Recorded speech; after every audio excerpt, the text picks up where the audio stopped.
സുലേഖ, തിരുവനന്തപുരത്ത് രണ്ടിടങ്ങളിൽ നിന്ന് MDMA-യും ഒപ്പം ഗോൾഡൻ ഷാമ്പയിനും പിടികൂടിയ വാർത്തയുടെ വിശദാംശങ്ങൾ കൂടി പുതുവത്സരമൊക്കെ ആകാൻ പോവുകയാണ്. അപ്പോൾ ലഹരിക്കെതിരായുള്ള സ്പെഷ്യൽ ഡ്രൈവൊക്കെ പോലീസ് ആരംഭിച്ചിട്ടുണ്ടാകണം. അതിന്റെ അടിസ്ഥാനത്തിലാണോ ഈ മാരക ലഹരി മരുന്നുകളൊക്കെ പിടികൂടുന്ന ഒരു സാഹചര്യം ഉണ്ടായത്?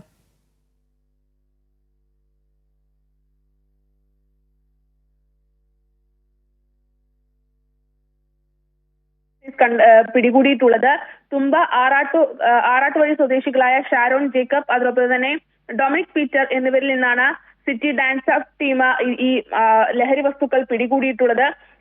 നേരത്തെ വിനീഷ സൂചിപ്പിച്ചതുപോലെ തന്നെ പുതുവർഷത്തെ പ്രമാണിച്ച് ഇത്തരത്തിൽ ബീച്ചുകളിലും തീരദേശത്തും വിൽപ്പന നടത്താൻ ബാംഗ്ലൂരിൽ നിന്നും തുമ്പയിൽ എത്തിച്ച് വിൽപ്പന നടത്താൻ ശ്രമിക്കുമ്പോഴാണ് ഈ രണ്ടുപേരും ഡാൻസ് ഓഫ് സംഘത്തിന്റെ പിടിയിലായിട്ടുള്ളത് എന്നുള്ളത് തന്നെയാണ്.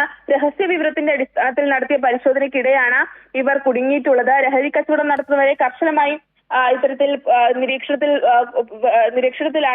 നിരീക്ഷണത്തിലാണ് ഇവരൊക്കെ തന്നെയും ഉള്ളത് എന്നുള്ളത് തന്നെയാണ്. ഡൊമിനിക് പീറ്ററിന്റെ പക്കൽ നിന്ന് ഗോൾഡൻ ഷാമ്പയിൻ അടക്കം 14 ഗ്രാമും അതിനൊപ്പം തന്നെ ഷാരോന്റെ കൈവശം 10 ഗ്രാമുമാണ് രാസലഹരിയും കണ്ടെത്തിയിട്ടുള്ളത്. ഇരുവരെയും നിരവധി ലഹരി കേസുകളിലും അടിപിടി കേസുകളിലും പ്രതികളാണ് എന്നുള്ളത് കൂടിയുണ്ട്. എന്തായാലും നിലവിൽ ഇപ്പോൾ പ്രതികളെ പോലീസ് കസ്റ്റഡിയിൽ വിട്ടിട്ടുണ്ട്, കഴക്കൂട്ടം പോലീസിന് കൈമാറിയിട്ടുണ്ട്.